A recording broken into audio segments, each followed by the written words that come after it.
5:09, President Trump is facing pushback this morning after threatening to send National Guard troops into cities like Baltimore, Chicago, and New York. Yeah, the comments come after Maryland Governor Wes Moore invited the president to join him for a public safety walk in Baltimore next month. As ABC's Christian Cordero explains, Democratic governors are accusing the president of politicizing public safety. Nearly 2 weeks into the Trump administration's federal takeover of Washington, D.C., the president is shifting focus to other cities as he looks to expand the National Guard for a supposed crime-fighting mission. Chicago's a mess. You have an incompetent mayor, grossly incompetent. So I think Chicago will be our next, and then we'll help with New York.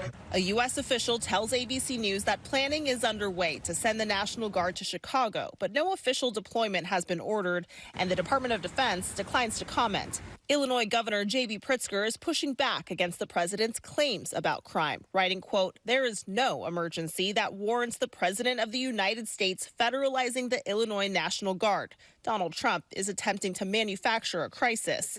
Former Chicago Mayor Rahm Emanuel on CNN. And my guess is when you look at what he did in D.C., he's not going to actually deal with crime. This is an attempt to get the goods through customs. This is an attempt to deal with cities that are welcoming cities, known as sanctuary cities, and deal with immigration. New York's Governor Kathy Hochul also disputes Trump's claims, telling ABC News crime is down across New York City and statewide, and that the calls to use military power undermines the work being done. And in Maryland, Governor Wes Moore is responding to Trump's calls for leadership to, quote, clean up Baltimore.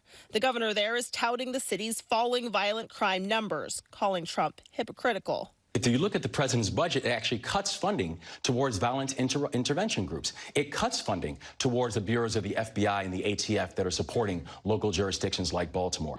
Moore also adding, it's unconstitutional. It's a direct violation of the 10th Amendment. Despite the threats for military intervention, the White House does not have the same kind of authority over cities beyond Washington, D.C. When a governor calls up the National Guard at the request of the president, they can effectively police like law enforcement. When the president calls troops up without the governor's permission, the Guard's authority is limited to protecting federal buildings and personnel. Christian Cordero, ABC News, Washington.